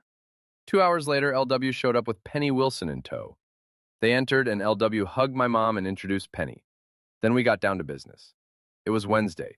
Angie would arrive on Friday, and the family court proceedings would start the following Monday. LW outlined what they thought would be our chances, telling me that the judge we had drawn was a tough but fair guy who did not tolerate cheaters and adultery, but also held a dim view of fathers who would bail on the family. The luck of the draw. He told me a little about Linda's attorney and what their supposed legal tack would be. No taking the kids and back child support and a petition for spousal support, re-alimony. He would be going over our strategy with Angie, but he was confident that we had a winning hand. I sensed something that they weren't telling me, but for the life of me, I didn't have a clue. Friday arrived, and I drove to O'Hare Airport, about a 40-minute drive, and picked up the young lady I'd come to think of as a younger sister. I was greeted with an extended left hand and a glorious smile. I deadpanned and said, "Did you say yes?" She clocked me and started laughing. I grinned, thinking that it was things like this that I had missed during my journey of the last 4 years. Angelina brought me up to speed on the last week or so and told me that Robert Taylor, yeah, he got some grief on his name, but his mom thought it was cute, was on board with everything about my case. He has a great deal of respect for me. He liked me a lot. We pulled up at my mom's house, and I led her inside and introduced her to my mom. She was immediately accepted, actually, maybe a little better liked than me. Go figure. The next day, we left for LW's office and went up to the 5th floor and down to the large conference room. We met up with LW and Penny and, after coffee, and got down to business. They laid out everything we had discussed and then some, as Angie brought everyone up to speed on some things she had turned up in her research. All incidental but most germane to our case. But the planning session was decidedly upbeat on everyone else's part. Probably for my benefit, but I had a nagging suspicion I had not been given the whole package. But I was assured that was not the case and everything was fine. Maybe I was just being nervous. Angie wrapped everything up by saying that I was in pretty good shape. Monday would be the beginning of the end, and everything would turn out fine. I felt like I was being conned, but I couldn't tell why. I smiled and said thanks. They were right. It was out of my hands and in theirs. My life was about to be fixed. Finally, I hoped. I said a quick prayer and promised myself to get to church tomorrow. We adjourned and left for home. Mom had dinner ready, but I couldn't tell you what we ate. After a quick repast, I excused myself, went and took a shower, and turned in. 9 p.m. I couldn't sleep. I tossed and turned, murmuring every prayer I could remember from my youth, and made up a few. St. Michael and the Blessed Virgin got a long earful, and I didn't bother the Father or the Son too much, as I figured they would not take too kindly to my whining.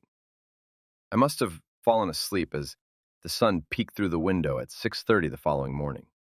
I awoke, went and peed, brushed my teeth and shaved, then brushed and left to get some coffee. Then I made 8 a.m. Mass. I knelt in the back and prayed. I didn't take communion and didn't even rise all through the service. Just kept my head down and prayed. Finally, someone came after Mass to tell me that the 10 o'clock Mass was going to start soon if I wanted to stay.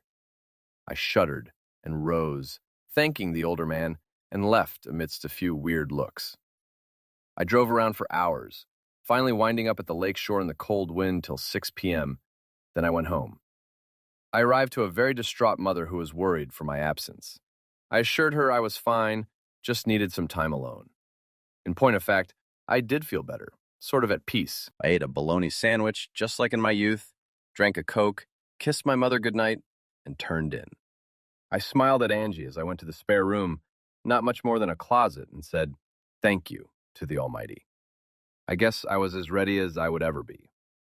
Monday morning dawned bright and clear, a tad cool, but it was early April. The court proceeding would begin at 9 o'clock, sharp by LW's admission, so I got there at 8:40. Sharp. I walked into the Cook County Courthouse, looking for room 319. I found it, and there were LW, Angie, and Penny, just getting to the courtroom door. We shook hands as they exchanged pleasantries. That was when I saw her, Linda. She came off the elevator with her two attorneys, I assumed, and lo and behold, Dee and Jane in tow.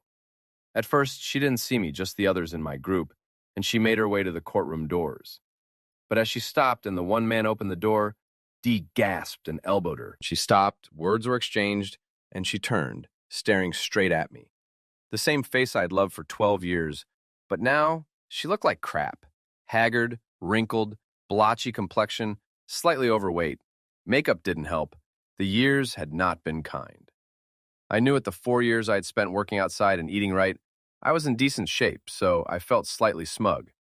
She made a move towards me, but the two bitches and her male cohorts restrained her and ushered her into the courtroom. Angie moved closer to me. "She looks rough, Jim." "Yeah," I said. "Too bad, huh?" Kind of cold, and it took Angie off guard a little, but in the end, she understood. We waited around a few minutes and were just about to enter ourselves when the elevator doors opened again and out came my mother and Linda's parents. Shocked? You bet. They came over to us and my mom hugged me, followed by Linda's mom, and then her dad reached out and shook my hand. Okay, stunned, pushed shocked out of the way and held sway. I choked and stuttered, then said, "Linda just went inside." That's nice, but we're here for you. She had her chance, son. Now it's your turn. Just be civil. Clang, I lost it and wrapped him in a bear hug. Thanks, Dad. We turned and went into the courtroom. We made our way to the plaintiff's table and took our seats. Mom and Linda's folks sat in the gallery behind me. There were maybe 3 or 4 other individuals, 2 of whom looked like they might be reporters or such, young but almost bored looking. Linda's entourage sat behind her and her 2 lawyers at the defendant's table and exchanged glares with us and Linda's parents. At 5 minutes past 9, the bailiff rose and spoke, just as the door to the back of the courtroom opened. Hear ye, all rise for the Honorable Thomas Kincaid, Family Court Justice. Court is now in session. Case 213, James R. Carlisle versus Linda Kramer, in the matter of custody of 2 minor children, Emma Louise Carlisle, 12 years old, and Thomas James Carlisle, 9 years old. Also under question are child support and spousal support. Please be seated. The judge had reached the podium and sat down, gathering his gavel and rapping once. Thank you, bailiff. Court will come to order. Are the interested parties present? Linda Kramer, defendant, Your Honor. I am John Schultz, representing Ms. Kramer. Louis W. Stearns, representing the plaintiff James Carlisle, Your Honor. All right, this is what appears to be a fairly straightforward case. Ms. Kramer, your former husband is suing for custody of your 2 minor children, and to be able to take them out of state. Is this true? Rising, she addressed the judge. Yes, Your Honor. He believes I am an unfit mother and would take my babies away from me. Presidential. I see. The 2 of you are divorced, correct? Yes, Your Honor. May I ask why you got divorced? At this point, I about leaped from my seat, but L.W. grabbed my arm, shushed me, and murmured, Not yet. He was sitting upright, tapping his pen on a legal pad, listening. Linda sniffled. We had gone out for a night and weekend with our friends. It was the end of February, and we were celebrating a very bad month being over. We were at Morrison's, dancing, and Jim and I had an argument, and he... out of his seat like a cannon shot. Objection, Your Honor, he shouted. Caught the judge by surprise. The judge turned, stared at L.W. and asked, On what grounds? Ms. Kramer is lying. Windshield, at this point, Mr. Schultz rose and said, Your Honor, there is no need for this assault on my client's reputation. This has no bearing on the case. Pregnant, the judge thought for a moment. It appears there is more here than meets the eye. Objection sustained, but I'm not sure what's to be gained by this. Miss Kramer is not under oath yet, so let's see what is happening here. The 2 lawyers sat as the judge motioned for them to resume their seats. He returned his look to Linda. Now, Ms. Kramer, suppose you tell us what really happened. Linda paled, squirmed, and looked around pleadingly. She was panicking. I can't, I won't. It's not what you think. Her lawyer rose again. Your Honor, there is no reason to bring up any question of sexual improprieties. They are not germane this proceeding. Receiver, if L.W. could smile any wider, his face would have split in 2. Angie was even smirking.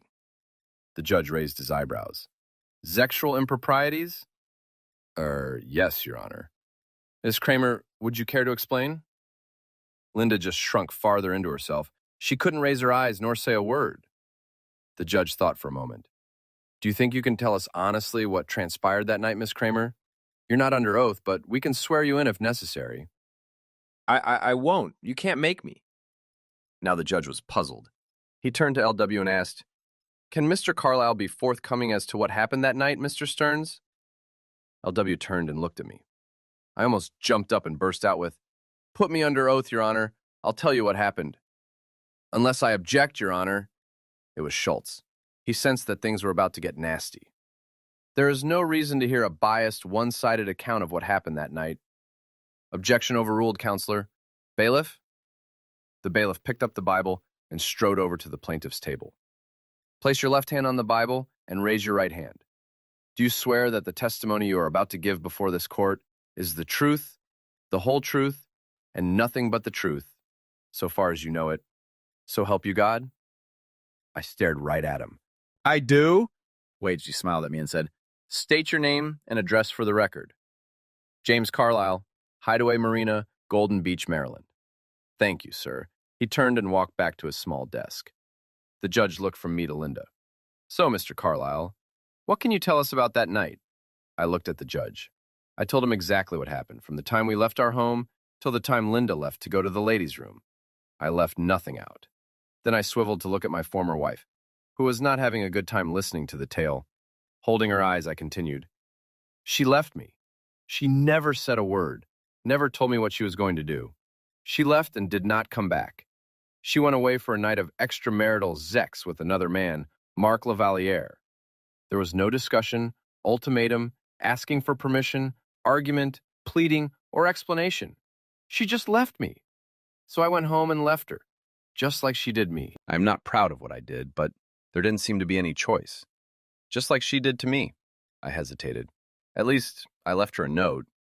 There was silence in the courtroom, broken only by the sobs at Linda's table. Then she exploded. You left me. You abandoned me. And our 2 children, you bastard.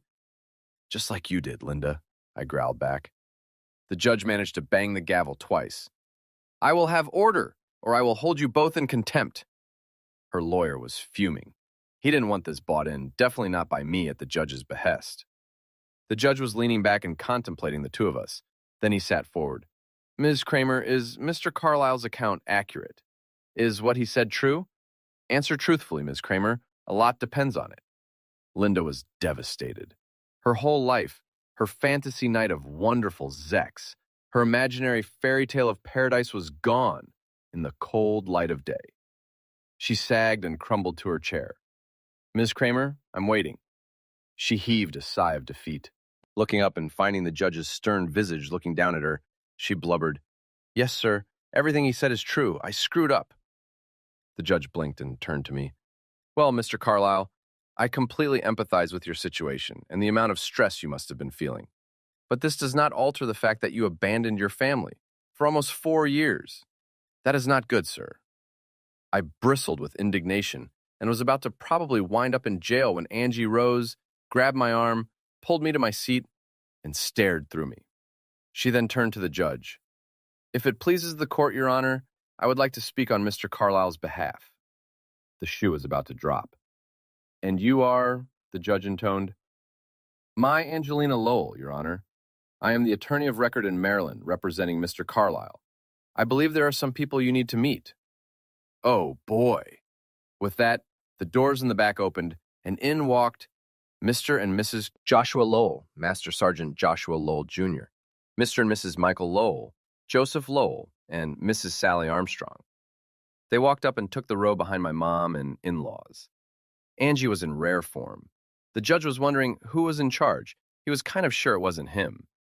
Your Honor, if it pleases the court, may I introduce my father, Mr. Joshua Lowell, Gunnery Sergeant USMC retired and president of Hideaway Marina. My mother, Mrs. Mai Lowell, owner of Hideaway Marina Restaurant and Grill. My oldest brother, Master Sergeant Joshua Lowell, Jr., USMC active duty assigned to Norfolk Naval Base. Deputy Sheriff Michael Lowell of the St. Mary's County Sheriff's Department, and my number 2 brother, his wife Camille, assistant principal at Eads Elementary School in Golden Beach, and also my only unofficial sister, forestry agent Joseph Lowell, who pilots helicopters for the state, because, as the black sheep of our family, he attended the U.S. Air Force Academy and became a pilot. This drew some chuckles from the court and a sedate smile from the judge. Everyone was dressed in their Sunday best, except for Joshua Jr., Michael, and Joseph. Joshua Jr. was dressed in Class C service khakis, complete with a cunt cap in his belt and enough fruit salad on his chest to feed a small village. Mike was in full service uniform with a sidearm, and Joseph had his service green flight suit on. And last but not least, Mrs. Sally Armstrong, owner of Sally's, the finest restaurant in Golden Beach. She turned back to the judge. My name is, as I said, Mia Angelina Lowell, attorney at law, from Baltimore, Maryland. I was a lieutenant in USMC and retired after having attended and graduated from the Naval Academy in Annapolis. We are all here in support of Mr. James Carlyle, our friend and brother for the last 4 years. At this point, Joshua cleared his throat. Your Honor, if I may? By all means, Mr. Lowell. He straightened more, if possible, and looked me square in the eye.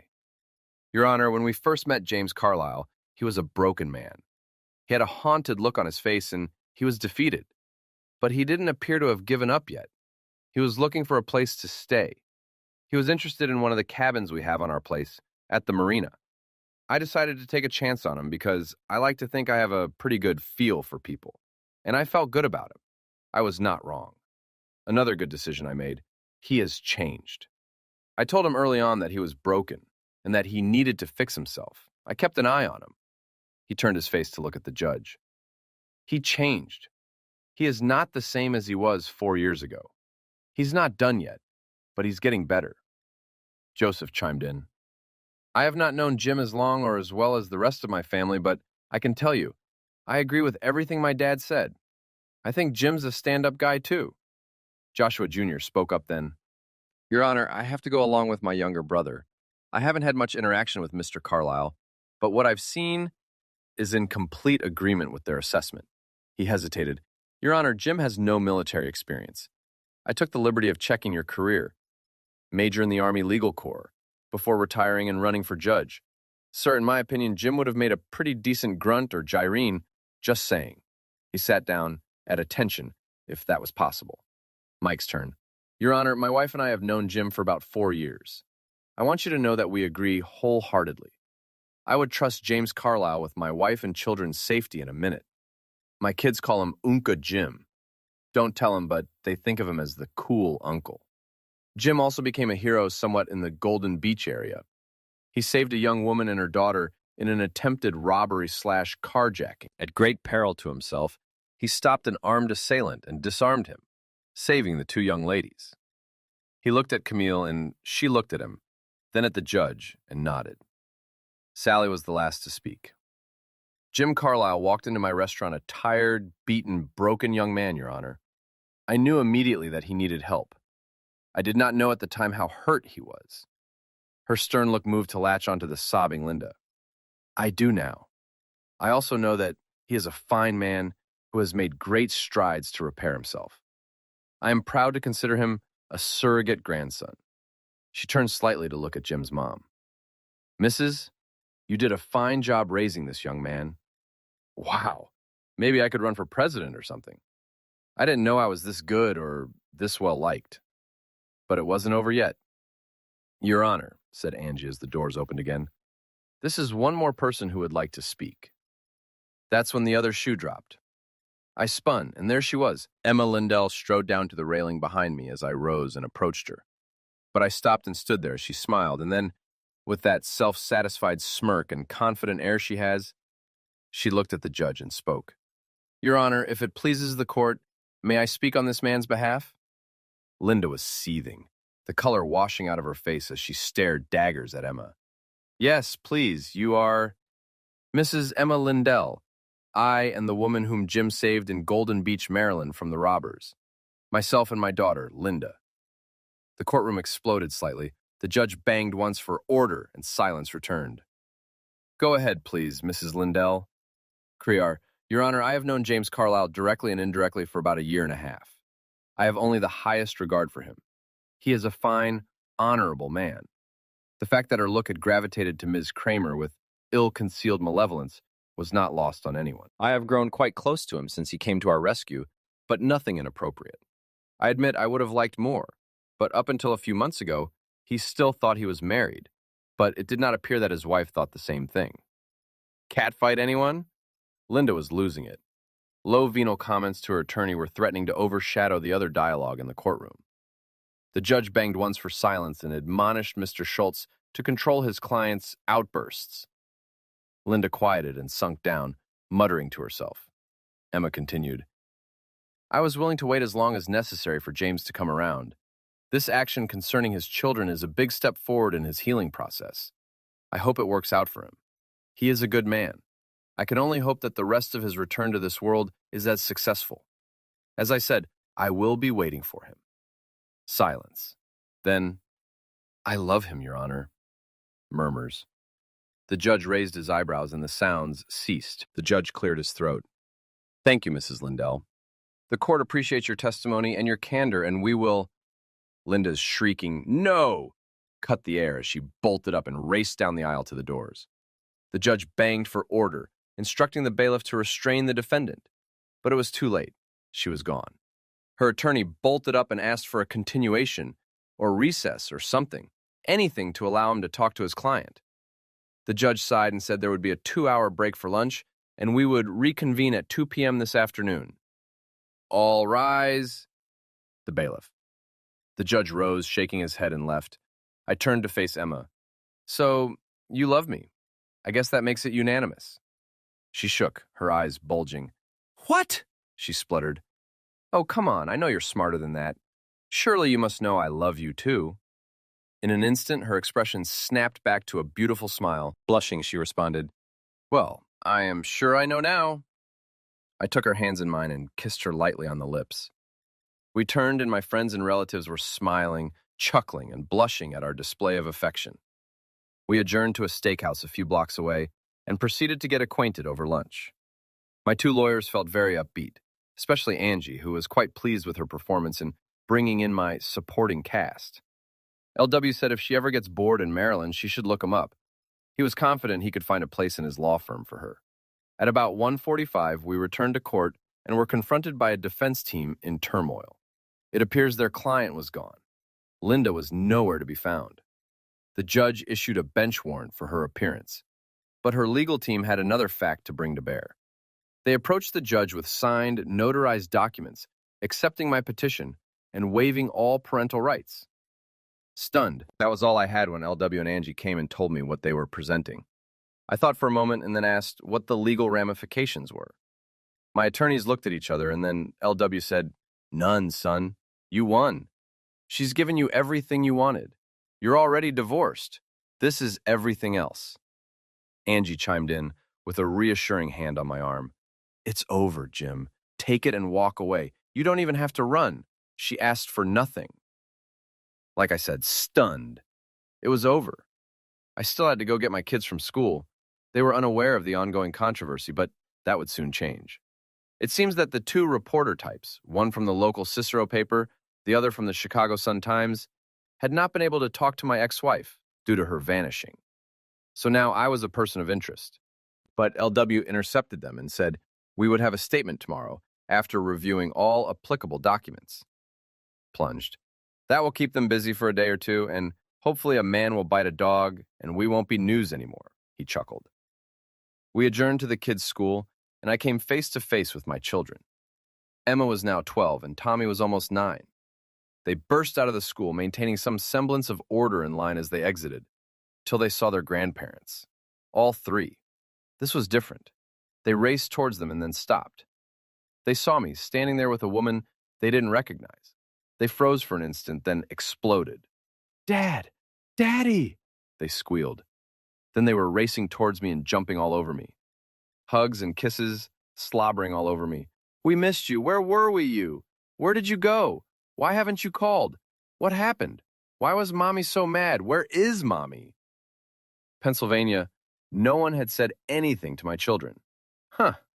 How about that? I hugged them while Emma Lindell stood a few feet away, trying not to intrude. I rose and gestured to her. She slowly came forward. Kids, this is Mrs. Lindell. She is a good friend of mine. Why don't we go home with Graham and Gramps and get some dinner and meet some other good friends of mine and have a good time? They looked back and forth and then said, Okay, and grabbed their backpacks, and we moved towards Graham and Gramps' car because they had car seats. Note to self, upgrade necessary. We went home to Graham and Gramps, and they piled out to the party unfolding in the backyard. Now for the hard part. After everyone was fed and the kids were told they would miss school tomorrow, yay! We moved off to the backyard. It was crunch time. There was me, 3 grandparents, LW and Angie, and, at my insistence, Emma Lindell. I explained to the kids that their mother was gone. I didn't know where, and we would try to find her. But she had left all of us. They were a tad pissed. But it appeared it was a common occurrence for her to disappear occasionally. One of the reasons that her parents had petitioned for custody when Linda started going off the rails. In fact, they were full-time living at her parents' house, with all their belongings and clothing there. The permanent residence was Graham and Gramps' house, and my mom spent a lot of time there as well. Well, here's the deal, guys. I went to court to get custody of you two. Your grandparents are on board with this. I won the action, and your mother agreed to it. You have a decision to make. You can come and live with me, or stay here with Gram and Gramps. Your choice. I don't want to upset your life any more than it has been already. I will answer any questions you have as I feel you can understand the answers. But some of the things are a little more than you can understand. It was my daughter who spoke first. She cheated on you, didn't she, Daddy? There were different guys every few weeks for a long time. They were horrible. Yucky, Dad, from Tommy. That Mark guy was the worst. He was always grabbing Mom and taking her up to your room. They made a lot of noise. Crackett wasn't hard to have no compassion for my ex-wife. Then he stopped coming around and Mom started going out on Fridays, then Saturdays, then all weekend long. She would bring home different men to where we had to go and lock ourselves in my room. It got so we would finally lock ourselves in your basement tool room when she left. We missed a lot of school. Sometimes she would get home and not even bother to look for us. Then one day the police came, along with Gram and Gramps. By this time their grandparents were in tears, rocking back and forth, holding each other. All three of them. Grandpa spoke. That was the first time she was arrested. Our lawyer got us custody, and that was when she filed for divorce. She couldn't find you. She had run through most of the money she had, and she had just lost her job. She had to post in the newspapers and wait 2 years, which she did. One day, a Saturday when she was missing, we went and got all the kids' things. I don't know if she even noticed. She seldom came to check on them. Then she got busted a second time. She got sick and was put into rehab. Then, after she got out, she got a notice from LW about the lawsuit, and here we are. Dismay the silence was oppressive as it hung over everyone. I know the kids didn't miss that Emma Lindell was sitting much closer to me and squeezing my hand. Tommy piped up, "Is she your girlfriend?" Canceled. I blushed and stared at the floor. Kinda. Emma recoiled slightly and slugged me. Little Emma giggled and leaned over to Tommy. "Oh, yeah, she's his girlfriend, all right." Then it took a different turn. "You know my name is Emma, too," she said, staring at my girlfriend. Emma straightened and looked at my 12-year-old daughter. "Yes, I was aware of that. My name is actually Emmeline, but my friends call me Emma. I like it." Little Emma stared at Big Emma. "My name is actually Emily, but I like Emma, too. That's what all my friends call me." No problems here, I thought. My son, on the other hand, was taking all this in. He may be 9 years old, but he had my brains, I think. He turned to me. "I think she's a keeper, Dad." He also skewered me with his gaze. "What do you think?" I stared at him. This was going better than my wildest dreams had hoped. "I think so too, son." So we hashed out a lot of things over the next 2 days. I laid out my ideas to my in-laws and my mom. I explained the house I had built, my proposal for them to sell their home, and my mom to sell hers and move to Maryland. The kids were on board with moving, especially when they learned their grandparents would be coming too. Yeah, the older folks were on board too, figuring they needed the change of scenery. We made arrangements, seeing as how Linda was, poof, gone, disappeared. He also helped Mom with listing her house. She went through the house, had a big garage/yard sale, donated a bunch of stuff to charity, and had everything else boxed up to be shipped. My in-laws listed their house and did the same with a lot of their belongings. Then they rented a 40-foot box truck and proceeded to pack it. The kids had gone back to school, and we got all the necessary forms and paperwork to move their lives to Maryland. I stuck around to help. We would be driving back, with the kids and in-laws riding in their car, and my mom and I in their loaded truck. 3 motel rooms on the one night, and we were back in Golden Beach. Camille had several good counselors/therapists attached to the school who would be talking to the kids, but they seemed to be handling it fine. So far. Still no sign of Linda. We pulled up and I showed my kids and folks our new home. The place I had for my in-laws was only about 5 minutes away, within walking distance. So after leaving my mom and the kids to pore over the house and stake out bedrooms, we drove to their new place. We were met by Mai and Camille, and they were given the grand tour and the keys. They loved it. While everyone got reacquainted, I walked back to my house, and there was Emma and Linda on the porch, chatting with the rest of my clan. I climbed the stairs and was immediately met by my daughter. The withering look stopped me in my tracks. "So, I am going to have another sister too, in addition to a new mother?" Yeah, I guess so. Did I fail to mention this?" She stared at me. Then she broke down in grins and tears. Thank you, Daddy. She rushed to me and wrapped me up in a bear hug. Tommy walked up and said now he knew why so many bedrooms, but he wouldn't look me square in the eye. Gotta keep an eye on that boy. My guy showed up, and within a couple of hours, my in-laws were unloaded and set up. Just needed to unpack. Mom's stuff was the same, as it had been delivered a few days before in a small storage container. I thanked everyone, sprang for dinner at Sally's, and checked my bank account. I needed to get back to work. Life resumed, fueled by two young people in the same house, getting used to new environs and places. Linda bonded, and there immediately started a progesterone-fueled reaction in my family. Tommy and I became closer because it became a us versus them contest. Good-natured, but if you have kids, it changed. They excelled in school and would start on level the following year. Emma and I got married in the middle of August, a small ceremony, and honeymooned in New Orleans. I was still building my business and my bank account back up, but we didn't see much outside of the hotel room and the restaurant, so the somewhat warm weather never entered into it or anything. Linda got me. Couldn't find her. She does that a lot. So I have rebuilt my shattered existence with the help of some really good friends, some fine relatives, new and old, and a fine, loyal, loving, insatiable, sorry, hun, new wife. I am lucky. Did I make the right call all those years ago? Maybe. I think I made a call, possibly the only one I could. I lucked out. That's all I can say for sure. Epilogue. No, there is no bun in the oven, as they say, though not for lack of trying. Our kids seem to think we're too old for that, but who knows? We'll see. We're happy. That's all I care about. Now, I tried, but I can't let it go.